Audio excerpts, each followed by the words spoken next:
ఉదయకాల ప్రార్థనకు కలుసుకున్నటువంటి జాయిన్ అయిన ప్రతి బిడ్డకని ప్రభు పేరిట వందనములు శుభములు తెలియపరుస్తూ ఉన్నాను.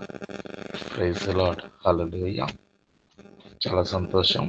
ఈ శ్రేష్టమైన సమయాన్ని యేసయ్య నాకు ఇచ్చినందుకు మొదటిగా దేవుణ్ణి మహింపరుస్తూ ఉన్నాను.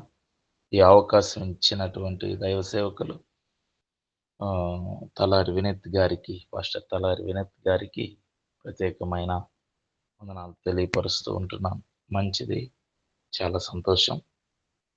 ఉదయకాల సమయంలో దేవుని సన్నిధికి రావడం చాలా ధన్యత, మనకి ధన్యత. మంచిది.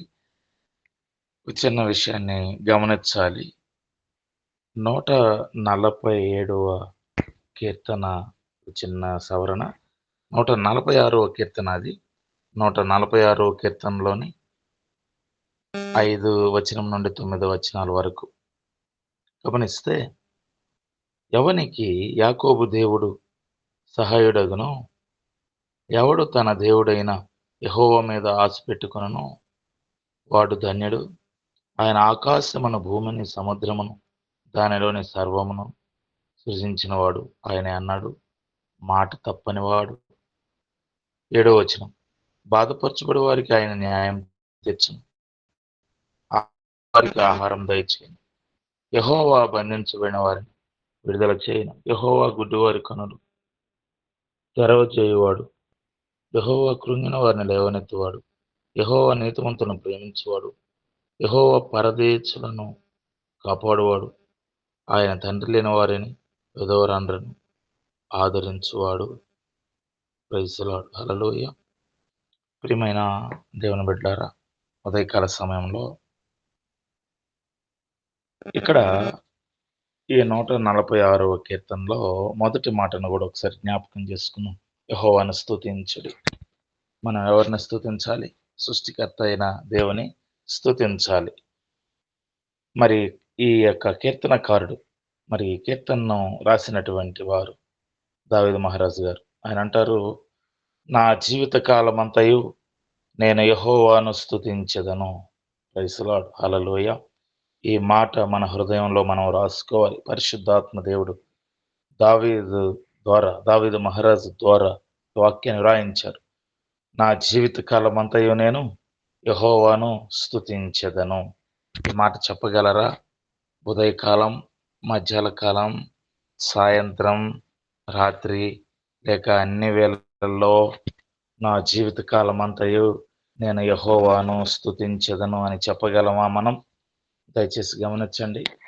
శ్రమ వచ్చినప్పుడు మనము స్తుతించడం, ప్రార్థించడం, వాక్యాన్ని ధ్యానించడం ఆపేస్తుంటాం చాలామంది. కానీ సంతోషం వచ్చినప్పుడు మరి మనకి మంచిగా అన్ని అనుకూలతలు మన జీవితంలో మరి వస్తున్నప్పుడు వాటిని బట్టి ఎంతో సంతోషిస్తాం.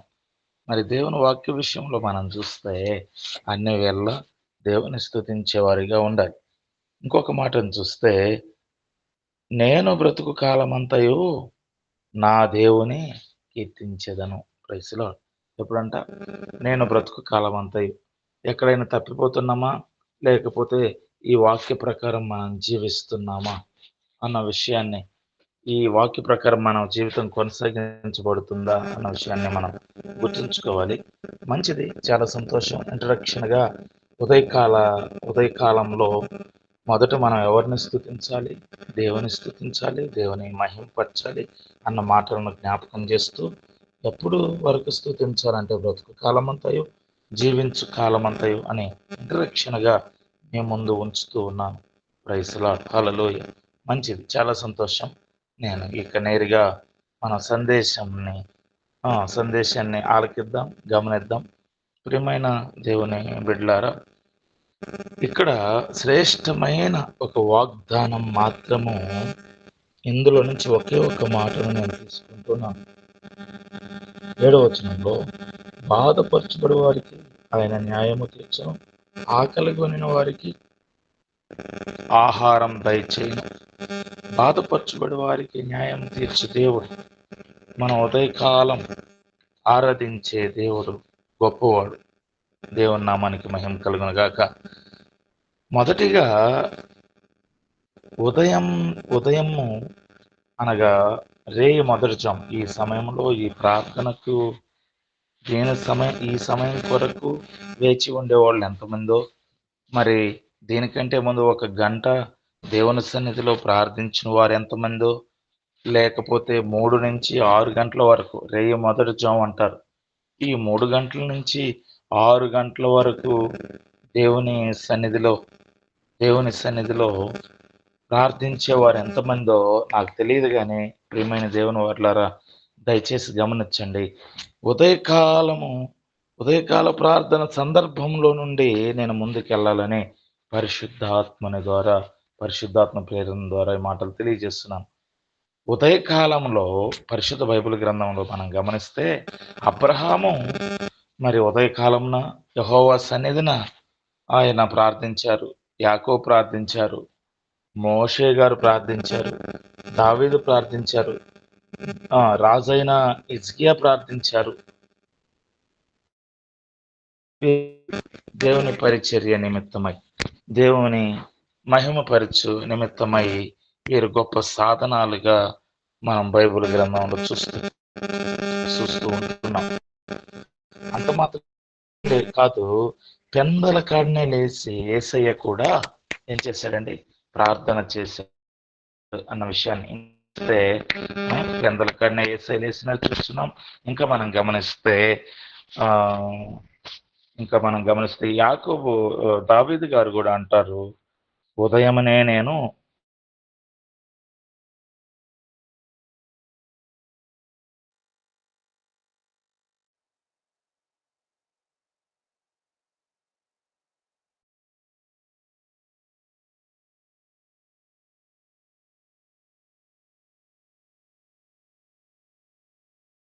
బిడ్డలారా, ఉదయకాలమున నీ స్వరము దేవునికి వినపడుతుందా?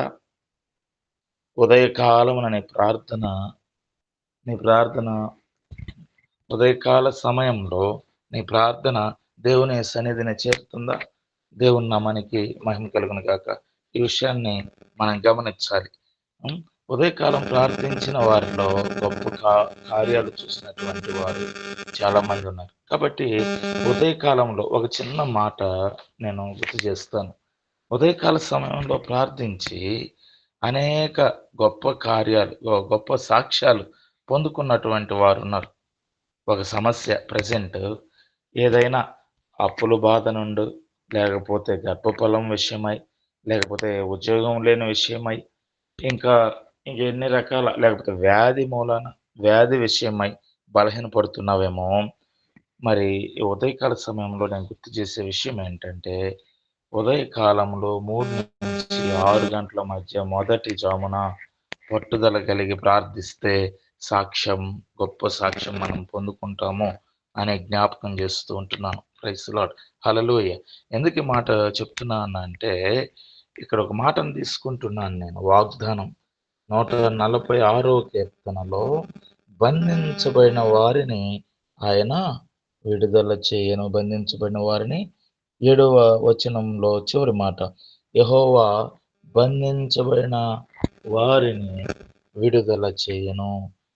ఏ విషయంలో నువ్వు బంధించబడి ఉన్నావో దానికి ఆయుధము ప్రార్థన అయి ఉంటూ ఉన్నది. ప్రైజ్ లార్డ్, హల్లెలూయా.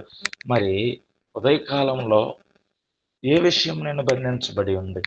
ఒక విషయం చెప్తాను. క్రైస్తవులమైన మనం, దేవుని నమ్మిన మనము ప్రతిష్ట చేయబడిన వారము.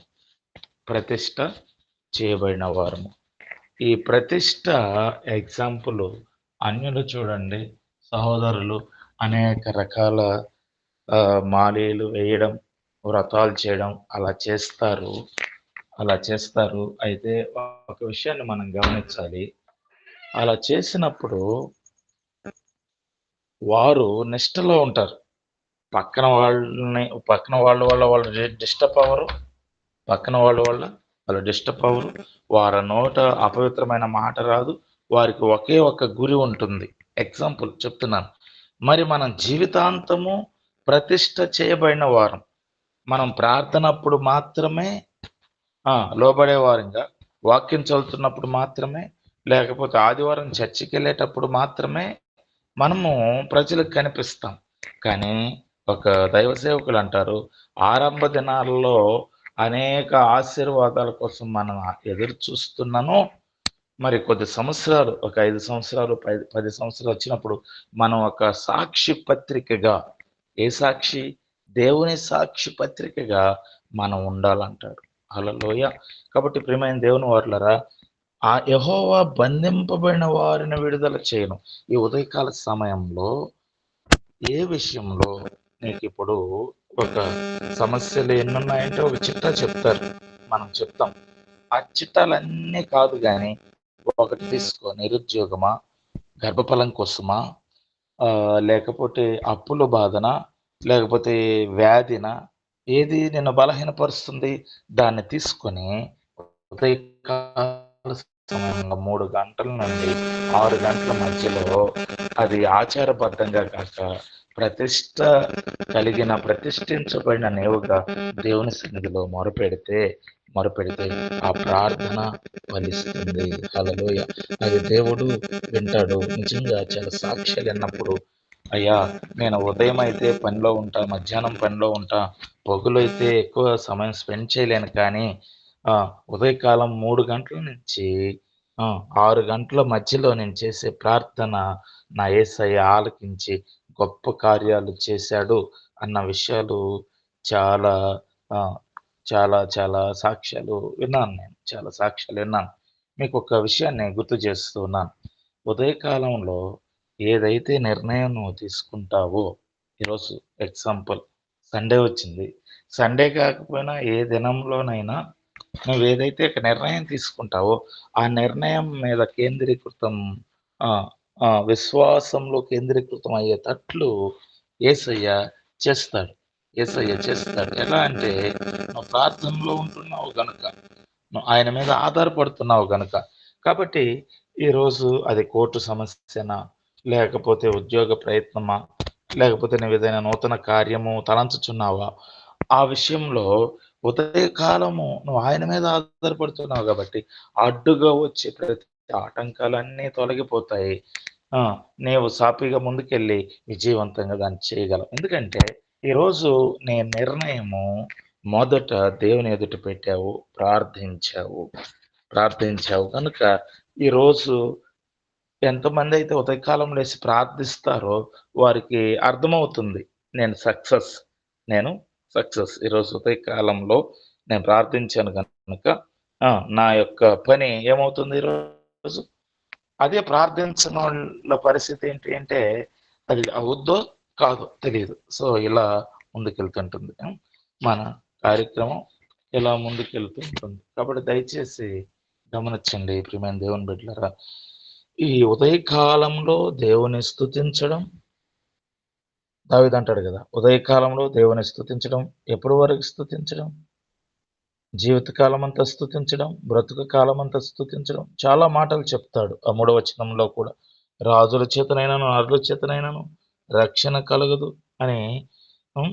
ఈ మాటలన్నీ పలుకుతూ ఎవరైతే తన దేవుడైన యెహోవా మీద ఆశ పెట్టుకొనునో, ఎవరైతే ఆ యొక్క యాకోబు దేవుని మీద ఆశ పెట్టుకొనునో వాడు ధన్యుడు. ఆశ పెట్టుకున్న వాడు ఏం చేస్తాడు? ప్రార్థన చేస్తాడు. మొదటిగా నేను చెప్పదలసిన విషయం ఏంటంటే, బంధించబడిన వారిని యేసయ్య విడిపిస్తాడు. ఈరోజు నీకు విడుదల సమీపంగా ఉంది. ఆమేన్. హల్లెలూయా! ఈరోజు విడుదల ఆల్రెడీ నిన్నాయన విడిపిచ్చున్నాడు. అయితే నువ్వు చేయాల్సిందేంటంటే, నీ ప్రతిష్ట, నీ ప్రతిష్ట చాలా అలవాటైపోయిన నిజంగా చాలా అలవాటైపోయిన ఒక పద్ధతేందంటే, బయట అబద్ధమునకును, చిన్న చిన్న అల్లర్లకను, లోక సంబంధమైనటువంటి వాటికిని సమయము అనగా ఆటిల్లో చిక్కిపోయి అబద్ధములోను, లేకపోతే దేవునికి ఇష్టం లేని కార్యాల్లోను, తలంపుల్లోను, దేవునికి ఇష్టం లేని సహవాసంలోను మరలా ఏం చేస్తారంటే, మరలా ఏం చేస్తారంటే ప్రియమైన దేవుని వారలారా, దయచేసి గమనించండి. ఈ విధంగా అన్నిటిలో చిక్కుబడిపోయి మళ్ళీ సాయంత్రం ప్రార్థన చేస్తాం. సాయంత్రము వాక్యం లేకొస్తాం. సాయంత్రం ప్రార్థన చేస్తాం. లేకపోతే ఉపవాసాలుంటాం. పఠనం చేస్తాం. అది దేవునితో సహవాసం చేస్తున్నట్టేనా? అది దేవునితో సహవాసం చేస్తున్నట్టు అంటే ఉదయకాలంన మిగిలిన వాటన్నిటిని బట్టి గూడా ప్రార్థన గురించి చెప్తూ ఉన్నాను. ఆ విధంగా సహవాసము మనం దేవునితో చేసినట్టేనా? మరి విడుదల ఎలా వస్తుంది? యాకోబు పత్రిక 4వ అధ్యాయం 7వ వచనంలో ఒక మాట రాయబడి ఉంది గదా!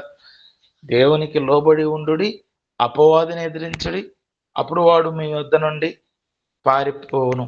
ఒక్కసారి పరిపూర్ణంగా, ఒక్కసారి పరిపూర్ణంగా ఒక్కసారి పరిపూర్ణంగా మనల్ని మనం ఆలోచన చేస్తే, మనం ప్రతిష్ఠ చేయబడిన జనమా? లేకపోతే లోకంలో సగము, దేవునిలో సగమా? ఇవన్నీ నేను హెచ్చరిస్తూ ఉన్నాను. ప్రియమైన దేవుని వర్లరా, మరి చూడండి ప్రార్థించే మనము అసలు ప్రార్థనే ఏదో ఈ కొంత సమయం ఒక హాఫ్ అన్ అవరు ఉదయకాలం ఈ సందేశాన్ని విని ఒక మాట ప్రార్థన. సగటు రోజులో 2:30 గంట మనిషి ప్రార్థించాలట. హల్లెలూయా! అది ఎంతమంది జీవితంలో నెరవేర్చబడుతుందో నాకు తెలీదు. అసలు మొదటి పాపం ఏంటో తెలుసా అండి ప్రియమైన దేవుని బిడ్డలారా? మొదటి సమూయేలు 12:23లో ప్రార్థించకపోవడమే పాపం. ప్రార్థించకపోవడమే పాపం. ప్రార్థించకపోవడమే పాపం. కాబట్టి నీవు ప్రార్థన 5 నిమిషాలతో సాటిస్ఫాక్షన్ అవుతున్నావేమో, 10 నిమిషాలతో సాటిస్ఫాక్షన్ అవుతున్నావేమో, ప్రియమైన దేవుని బిడ్డ నీ ప్రార్థన 5 నిమిషాల నుంచి 10 నిమిషాలకు, 20 నిమిషాలకు, హాఫ్ అన్ అవర్‌కు కూడా అది చేరిపోయేటట్టు ఉండాలి. దినము నిన్ను నీవు బలపరుచుకోవాలి. సమూయేలు అంటాడు, ప్రార్థించకపోతే అయ్యా ఇశ్రాయేలు ప్రజలారా, మీ ఎడల నేను ప్రార్థించకపోతే నేను దేవుని దృష్టిలో గొప్ప పాపం చేసినోడిని అవుతాను.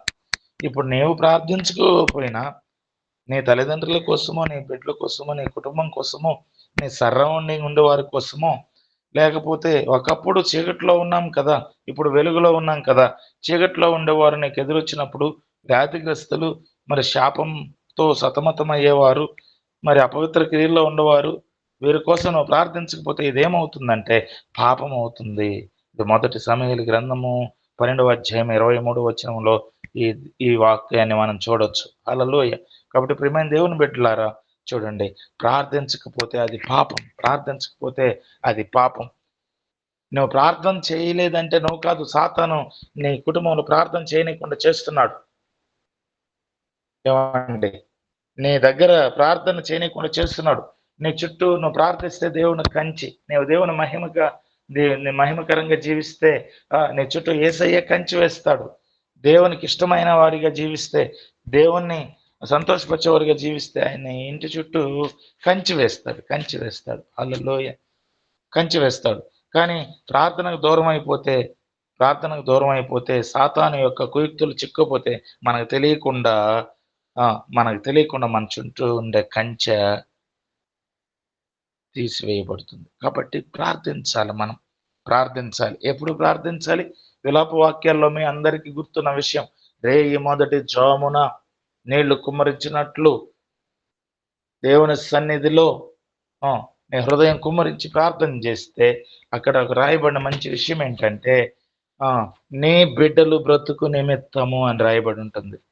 మన బిడ్డలు బ్రతుకు నిమిత్తం అంటే ప్రియులారా, వారు ఎదుగుతున్న కొలది వారి మనసులో సాతాను గింజలేయకుండా, సాతాను వేర్లు జొరబడకుండా, దేవుని యందు భయభక్తులు కలిగి, దేవుని మహింపరుస్తూ, సాతాన్ని జయించుకుంటూ, మరి యేసయ్య సుగుణాల సంపన్నుడైన ఆ గుణాలను కలిగి దేవుని మహింపరుస్తూ తల్లిదండ్రులకును ఇటు కుటుంబానికి లోబడే బిడ్డలుగా ఉండాలంటే మనం రేయి మొదటి జామున ప్రార్థించాలి. హల్లెలూయా! రేయి మొదటి జామున మరి ఈనాటి ఆశీర్వాదానికి, విడుదలకు, నూతన కార్యాలకు మరి తొలి మెట్టు ఏంటంటే అది ప్రార్థన అయి ఉంది. మరి ఒక సమయాన్ని పెట్టి చూడండి. ఏంటి ఈరోజు నువ్వు పడుతున్న సమస్య? పిల్లల వివాహమా? నిరుద్యోగమా? మరల జ్ఞాపకం చేస్తున్నా. అప్పు బాధన, వ్యాధి బాధన, మరి ఏదో నువ్వు పెద్దగా డ్రీమ్ ఒక తలంపు తలంచుకొని ఆ ఆలోచనలో మాత్రమే నిలబడిపోయావా? నిలబడిపోతే నిలబడిపోతే ఒకసారి ఆలోచించు. ఒకసారి ఆలోచించు. అది డ్రీమ్‌గా మిగిలిపోకుండా, అది ఆశగా మిగిలిపోకుండా, అది కార్యం దాల్చాలంటే ఎగ్జాంపుల్ పిల్లవాడు అనారోగ్యమా? లేకపోతే పేరెంట్స్ అనారోగ్యమా? ఫ్రెండ్ అనారోగ్యమా? మనుషులకు అసాధ్యమైందా? అయితే యేసయ్యకి సాధ్యం కదా! యేసయ్యకి సాధ్యం కదా! పట్టుదలతో రేయి మొదటి జామున ఉదయమున వేకువనే లేచి ప్రార్థన చేస్తే నువ్వు చేసే ప్రార్థన యథార్థమైన ప్రార్థన, బలమైన ప్రార్థన, అది సాతానుతో యుద్ధం చేసి ఆయా వ్యాధికి కారణమైన ఆ సాతాను తంత్రాలకి అన్నిటినీ కూడా తెంపివేసి విజయాన్ని ఇస్తుందని జ్ఞాపకం చేస్తున్నాను. Praise Lord. హల్లెలూయా. మరి ప్రార్థించుటలో మరి మాదిరిని మనం చూద్దామా? హెబ్రీయులకు రాసిన పత్రిక 5వ అధ్యాయము 7వ వచనంలో మనం గమనిస్తే, ప్రియమైన దేవుని బిడ్డలారా, చూడండి, ప్రార్థించుటలో యేసుక్రీస్తు మనకు మాదిరిగా ఉంటూ ఉన్నాడు. ఎలానో ఒకసారి చూద్దామా? చూడండి, హెబ్రీయులకు రాసిన పత్రిక 5వ అధ్యాయము 7వ వచనంలో, శరీరధారి అయి ఉన్న దినములలో, ప్రియమైన దేవుని బిడ్డలారా, మనం అందరం శరీరధారులుగానే ఉన్నామా? శరీరధారులుగానే ఉన్నాం కదా మనం. శరీరధారి అయిన దినములలో హెబ్రీయులకు రాసిన పత్రిక 5వ అధ్యాయం 7వ వచనం, శరీరధారి అయిన దినములలో మహారోదనతోనూ కన్నీళ్లతోనూ, ఏవండి, మహారోదన, ఒకటో మాట మనం తీసుకుందాం, మహారోదనతోనూ. ఏమండి, ఎప్పుడైనా రోధించి ప్రార్థన చేసామా? ఒక పిల్లవాడికి అనారోగ్యం అయినప్పుడు, భార్యకి అనారోగ్యం అయినప్పుడు, భర్తకు అనారోగ్యం అయినప్పుడు, లేకపోతే ఇంట్లో ఉన్న ప్రాపర్టీ ఏదో మిస్ అవుతున్నప్పుడు ఎంత రోధిస్తారండి? ఎంత, అయ్యో ఇలా అయిపోయింది, అయ్యో వ్యాధి, అయ్యో ఈ సమస్య, అయ్యో నా యజమాని, అయ్యో నా యజమానురాలు. ఏంటది? రోదన. రోదన. ఎవరిదది? నాది, మనది, నీది. యేసయ్య ఏమంటున్నాడు? నిన్ను వలే నీ పొరుగు వారిని ప్రేమించమంటున్నాడు. హల్లెలూయా. ఆయన అందరిని ప్రేమించాడు, అందరికి ఉపకారిగా ఉన్నాడు. నీకు సమస్య వచ్చినప్పుడు అంతగా ప్రార్థించావే, పక్కన వాడు వ్యాధి మూలాన, పాప మూలాన, మరి ఇంకేదైనా లోకంలో అపవిత్ర కార్యాల్లో జొరబడ్డప్పుడు ఎప్పుడైనా రోదన కలిగిందా? నీకు రోదన కలిగిందా? మనకు రోదన కలిగిందా? ఒకసారి ఆలోచిద్దాం. హల్లెలూయా. ప్రియమైన దేవుని బిడ్డ, జ్ఞాపకం చేసుకో. ప్రారంభ దినాల్లో ఒకరోజు, 2 రోజు, వారము, నెల, 2, 3 సంవత్సరం కాల నువ్వు క్రీస్తులో జన్మించి కొన్ని సంవత్సరాలు అయిపోయింది. కొన్ని సంవత్సరాలు అయింది. కానీ ఫలాలు లేని చెట్టు వలె ఉంటున్నావు. నీ రోదనేది? నీ సంఘం ఎంటీగా ఉంది కదా, మరి ఫలాలు కావాలని రోధించే ప్రార్థనేది? వ్యాధి పోవాలని ఇతరుల కొరకు చేసే ప్రార్థనేది? శాపం పోవాలని నీ తల్లిదండ్రులు కానీ, నీ బంధువులు కానీ, నీ రక్త సంబంధులు కానీ, మరి వారందరూ కూడా చీకటిని విడిచిపెట్టి వెలుగులోకి రావాలన్న రోదన ఏది? రోదన ప్రార్థన ఏది? కాబట్టి చూడండి, ఆయన శరీరధారిగా, నేను భూమి మీద సజీవులుగా శరీరధారిగా ఉన్నప్పుడే మరి మనం అలా రోధించాలని ప్రభు పేరిట మనవి చేస్తూ ఉన్నాం. ఇక చాలా విషయాలు ఉన్నాయి ఇక్కడ. కన్నీళ్లతోనూ, ఏమండి, కన్నీళ్ళ ప్రార్థన మన కోసం కాదు. యేసయ్య తన కోసం, నన్ను ఈ మరణం నుండి తప్పించమని కన్నీటి ప్రార్థన చేయలేదు. మరణం నుంచి తప్పించమని చేయలేదు, కానీ ఆయన లోకం కోసం చేశాడు. హల్లెలూయా. లోకం కోసం, లోకంలో ఉన్న వారందరిని రక్షించమని చేశాడు. కాబట్టి ప్రియులరా, కన్నీళ్ల ప్రార్థన. ఎప్పుడు నీకు కన్నీళ్ళ ప్రార్థన వస్తుంది? నీది సమస్య అయినప్పుడు మాత్రమే. నీవు బాధలు, కష్టాలు, వేదనలు భరించలేనప్పుడు మాత్రం. మరి ఆయన అంటాడు, ఇది వేదన కాదా? ఒక పాపిని రక్షణలోకి నడిపించడం కన్నీళ్లతో కూడిన ప్రార్థనలో లేదా? ఇంకొకటి ఏంటో తెలుసా అండి, ప్రియమైన దేవుని బిడ్డలారా, గమనించండి. తన్ను మరణం నుండి రక్షించగలవానికి ప్రార్థన మళ్ళీ సపరేట్. యాచన భిక్షగాడు, అయ్యా అమ్మా అన్నం పెట్టని అడుగుతాడే, ఇక్కడ బతిమలాడుకునేటటువంటి. ఇంకొకటి ఏంటంటే, భయభక్తులు కలిగి ఉన్నందున ఆయన బడెను. హల్లెలూయా. ఆయన అంగీకరించబడిన మన భయభక్తులు సోమవారం నుంచి శనివారం దాకా ఒకసారి ఆలోచన చేద్దాం. అంటే ఎవరిని విమర్శించలేదు, ఎవరిని బాధ పెట్టట్లేదు, కానీ ఒకసారి ఆలోచించండి. మన పరిశుద్ధత ఎంతవరకు, మన పరిశుద్ధత ఎంతవరకు? నువ్వు పరిశుద్ధుడు అయితే నువ్వే బలవంతుడు. హల్లెలూయా! నువ్వు చేతులెత్తి పాడుతున్నప్పుడు ఆయన అభిషేకంగా దిగి వస్తాడు. నువ్వు చేతులెత్తి ఆరాధిస్తున్నప్పుడు, నీవు వాక్యం ప్రకటిస్తున్నప్పుడు ఆయన వాక్యంలో బలమైన, ఎందుకంటే ఆదియందు వాక్యం, వాక్యం జీవం గదా! వాక్యమే ఆయన కదా! వాక్యమే వాక్యమే గదా దేవుడు. కాబట్టి నీవు పరిశుద్ధుడుగా దేవుని యందు ప్రతిష్ఠ చేయబడిన వారిగా నీవు నిలబడితే ఆయన గొప్ప కార్యం. ఎగ్జాంపుల్, చాలా మంది చర్చిల్లో ఆరాధించేటప్పుడు, పాటలు పాడేటప్పుడు, లేకపోతే సువార్త గాయకులు అనబడే వాళ్ళు చాలా ఆశిస్తారు మంచిగా. నేను పాడితే ప్రెజెన్స్ అంతా, దేవుని ప్రెజెన్స్ భూమి మీదకి, జనం మీదకి, సంఘం మీదకి దిగే. నిజమే. నీ ఆశకు తగ్గట్టు, నా ఆశకు తగ్గట్టు ఆయనతో మనకు సహవాసం ఉండాలి. మనం ఎంత అద్భుతంగా, అందంగా పాడినా దాన్ని బట్టి దేవుని ప్రెజెన్స్ మనం చూడలేం. కానీ మన సహవాసం ఎగ్జాంపుల్, సహవాసం లేకుండా పాడకూడదు. సహవాసం లేకుండా మనం దేవునితో సహవాసం లేకుండా ఆయన యొక్క ఆ మహిమను మనం చూడలేం. ప్రియమైన దేవుని వాళ్ళారా, ఇంకా ప్రార్థనలో మనం గమనిస్తే, ప్రార్థన చేసేటప్పుడు మనకు తెలియకుండా ఆయన మహిమ శక్తితో మనము నింపబడతాము. మహిమ శక్తితో మనము నింపబడతాం. సరే, ఇంకొక మాట చెప్తాను. ప్రార్థన ద్వారా 2 విషయాలు నేను తెలియజేశాను.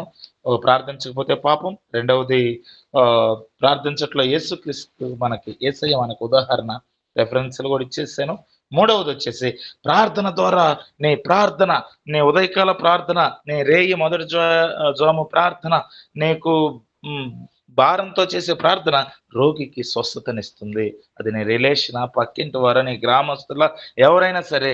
ఇంకొకటి చెప్తున్నా, నీవు ఎవరైతే రక్షంగా నేను రానురా, నేను చచ్చిపోతా గాని నేనుగా నీ వాడే, నీ రక్త సంబంధే, నీ బంధువే, నీకు సమీప స్నేహితుడే. వాడు చెప్తాడు, నేను రానురా అని. నేను చచ్చిపోతా గాని నేను రక్షణ లేక. ఎవరుండి మాట్లాడుతున్నారు తెలుసా? వాడు సాతాను నుండి మాట్లాడుతున్నారు. కాబట్టి నువ్వేం చేయాలో తెలుసా? నువ్వు ప్రార్థన చేస్తే అతని నోట్లో నుంచి మాటలొస్తాయి. నేను గూడా చర్చికొస్తానంటాడు. నేను గూడా యేసయ్యని ఆరాధిస్తానంటాడు. ఆ కఠినమైనవి పోతాయి. కాబట్టి ప్రార్థన ద్వారా యాకోబు పత్రిక 5వ అధ్యాయం 13, 15 వచనాల్లో మనం చూడొచ్చు. కాబట్టి ప్రార్థించడం వల్ల ఏం జరుగుతుందంట? రోగికి స్వస్థత రోగికి స్వస్థత జరుగుతుంది. సరే, ప్రార్థన ద్వారా మనం ఏమడిగినా అవి మనకు అనుగ్రహించబడతాయి. మత్తయి 7:7 మనం చూస్తాం. అన్నిటికంటే సమీపమైంది ప్రార్థన చేయుట, మెలకువగా ఉండాలి. ఫస్ట్ పేతురు హ్మ్. ఫస్ట్ పేతురు హ్మ్. ఫస్ట్ పేతురు 4:7లో ప్రార్థన చేయుట ఎలా ఉండాలంట మనం? మెలకువగా ఉండాలి. మెలకువగా ఉండేది. ఇది ప్రార్థనకు సంబంధించింది. అయితే ఒక్క విషయాన్ని గమనించండి. యాకోబు దేవుడు ఎటువంటి దేవుడు? యాకోబు దేవుడు. యాకోబు ఒంటరిగా ఉన్నప్పుడు యాకోబును బలపరిచిన దేవుడు. అందరిని తోలివేశాడు యాకోబు. ముందు సైన్యాన్ని తోలివేశాడు. తన పనివారిని, తన భార్యను, తన కలిగినంతటిని త్రోలివేశాడు. ముందుకు తోలివేసి ఒంటరైపోయాడు. మేము ఎప్పుడైనా వ్యక్తిగతంగా ఎంత సమయం దేవుని సన్నిధిలో గడుపుతున్నాం? ఎంత సమయం గడుపుతున్నాం? ఇక్కడ నాకిష్టమైన భాగం, ఇదంతా కూడా నాకిష్టమైన భాగం ఏంటంటే, ఆయనెన్నడూ మాట తప్పనివాడు. హల్లెలూయా! ఆయనెన్నడూ మాట తప్పనివాడు. ఆయన నీ ఎడల, నా ఎడల, మన ఎడల ఆయన కార్యం చేసేవాడే తప్ప మాట తప్పని వాడు. మాట ఎప్పుడు కూడా తప్పేవాడు కాదు. కాబట్టి బాధపరచబడి వారికి 7వ వచనంలో ఆయన న్యాయం తీర్చును. ఏంటి ఈరోజు మన బాధ? నీ బాధేంటి? నీ బాధ ఏంటి? ఆయనలో మనం ఏ విధంగా అంటుకట్టుబడి ఉన్నామో ఈ రెండిటిని మనం చూసుకోవాలి. హల్లెలూయా! అవును. ఆయన ఈరోజు ఈ సమస్య చెప్పుదాం ఆయనకి. అయ్యా! ఈ విషయంలో నేను బాధపడుతున్నాను. అయ్యా! ఈ విషయంలో నేను భయం చెందుతున్నా. ఈ విషయంలో గందరగోళంగా ఉన్నాను. ఈ విషయంలో నేను సమాధానాన్ని కోల్పోయానయ్యా. మరి ఆ బాధేంటో యేసయ్య దగ్గర పెడదాం. ఈరోజు పెడదాం. ఉదయము, సాయంత్రము, మధ్యాహ్నము, ప్రతినిత్యము ఆయన మాట ఎన్నడూ తప్పడని రాయబడి ఉంది కదా! వాగ్దానం ఆయనకి చెప్తాం. మన తండ్రి అయిన దేవునికి తెలియపరుద్దాం. దేవా, నీ మాట ఇలా రాయబడి ఉంది కదా! ఆ బాధను ఆయన ఎదుట తీసుకుందాం. ఆకలిగొన్న వారికి ఆహారం దయచేసే దేవుడు. ఆకలిగొన్న వారికి భౌతిక సంబంధమైన ఆహారం గాకుండా, క్రీస్తును పోలిన మనం, క్రీస్తులో జన్మించే మనం, క్రీస్తును ధరించుకున్న మనం, నూతన సృష్టిగా ఉన్న మనం నీతి కొరకు ఆకలి దప్పులు గలవారిగా ఉండాలి. మొదట ఏమంటాడు యేసయ్య? నా నీతిని, నా రాజ్యాన్ని ఎతకమంటాడు కదా. నా నీతిని, నా రాజ్యాన్ని ఎతకమన్నప్పుడు ఈక్వల్ టు యేసయ్య లాగే కదా. ఈ లోకాన్ని జయించాలంటే 100% యేసయ్యని మనము ధరించి ఉండాలి. హల్లెలూయా! యేసయ్యను ధరించి ఉండాలి. యేసయ్యలోనే ఉండాలి. వాక్యమే. మీకు ఒక చిన్న మిస్టరీ చెప్తాను చూడండి. పరిశుద్ధాత్మ దేవుడు తెలియజేసిన మాట దయచేసి గమనించండి. యేసయ్య మరియమ్మ గర్భాన తండ్రి సహాయం లేకుండా జన్మించింది. పరిశుద్ధాత్ముడే సృష్టికర్త యేసయ్య లోకానికి రావడానికి. ఇక్కడ గమనించండి, తల్లి నుంచి యోసేపు తండ్రిగా ఉన్నాడు. తండ్రి నుంచి ఏ స్వభావం రాకుండా వాక్యమై ఉన్న దేవుని స్వభావం రావడానికి శరీర సంబంధమైనటువంటి ఆ యొక్క గుణగణాలు యేసయ్యలోకి ఇన్వాల్వ్ కాకుండా దేవుని యొక్క గుణగణాలు తనలోనికి రావడానికి గల కారణం ఏంటంటే, వాక్యము మనిషిని చంపుతుంది, ఆత్మ జీవింపజేస్తుంది. పరిశుద్ధాత్మ జీవింపజేస్తుంది. అందుకే పరిశుద్ధాత్మే గర్భాన్ని కలగజేసింది. ఇది పరిశుద్ధాత్మ వలన కలిగినది. కాబట్టి నేను కూడా శారీరకంగా తల్లిదండ్రుల నుంచి మనకేమి సంక్రమించకూడదు. వాటిని లెక్కలేక తీసుకోకూడదు. మనం తీసుకోవాల్సింది ఏంటంటే ఆత్మ జీవింపజేయను. ఎందరైతే ఆయన ఎరిగి ఉన్నారో వారందరూ దేవుని కుమారులు అనబడతారు. నమ్మిన వారందరూ కాగా ఆయన అద్వితీయ కుమారునిగా పుట్టినవని విశ్వాసం ఉంచు ప్రతి వాడును నశింపక నిత్య జీవం. కాబట్టి మనం జీవిస్తున్నాం. జీవం కలిగిన దేవుని గుణాలు మనలో కనపరుచబడుతూ మనం ముందుకెళ్ళాలి. కాబట్టి ప్రియమైన దేవుని బిడ్డలారా గమనించాలి, మనము ఆయన గుణాలకు, ఆయన వాక్యమే మన ఆహారం అంట. హల్లెలూయా! వాక్యమే మన ఆహారము. ఆయన శిరస్సై ఉన్నాడు కదా.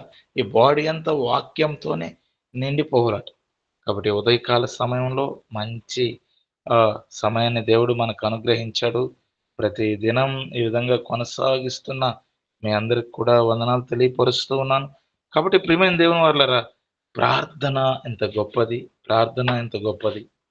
ప్రార్థన ద్వారా అనేక మంది అనేక మేలులు పొందారు. పరిశుద్ధ బైబిల్ గ్రంథంలో ఉదయకాలం. కాబట్టి నేను ఇచ్చే ఒక సలహా ఏంటంటే ప్రియమైన దేవుని బిడ్డలారా, ఉదయకాల సమయంలో దేవుని సన్నిధిలో ప్రార్థన చేద్దాం. మన కోసం, మన కుటుంబాల కోసం కాదు. రాకడ చాలా సమీపంగా ఉంది. మనం మెలకువ కలిగి నిద్ర లేచి ప్రార్థిద్దాం. భయంకరంగా ఉన్నాయి దినాలు. దయచేసి గమనించాలి ప్రియమైన దేవుని బిడ్డలారా. ఈ సమయంలో పడుకుంటే ఇంకొక గంట నిద్రపోవచ్చు. ఎంత సుఖంగా నిద్రపోతామో దుప్పట్లు కప్పి. దయచేసి గమనించండి. భూమి మీద ఉన్న మన బిడ్డలకు ఆశీర్వాదం. ఒకవేళ దేవుడు తన మహిమలోకి మనల్ని పిలుచుకున్నా నువ్వు చేసే ప్రార్థన, నీ కలిగి ఉన్న ఆస్తి, బంగారు, ధనము, ఐశ్వర్యము అవేంటో నాకు తెలియదు, కానీ అవి ఎంతవరకు స్థిరమో నాకు తెలియదు. కానీ అంటే భూ సంబంధమైన ఆశీర్వాదం దేవుడు ఇస్తున్నాడు, కాదనట్లేదు. కానీ నువ్వు చేసే ప్రార్థన ఉంది.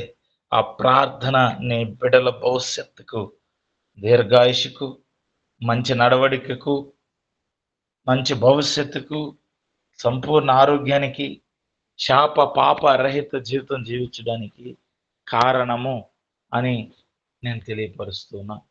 కాబట్టి ప్రియమైన దేవుని వారలారా, హృదయకాల సమయంలో దేవుడిచ్చిన ఈ శ్రేష్టమైన సమయాన్ని బట్టి దేవుని స్తుతిస్తున్నాను. మరి ఏ విషయంలో, చివరిగా ఈ మాటను ఒకసారి జ్ఞాపకం చేసి, ఏ విషయంలో బంధించబడి ఉన్నావు అది రోజు నోట్ చేసుకో. యేసయ్య సన్నిధిలో ప్రార్థించు. బంధించబడిన వారిని విడిపిస్తాడు.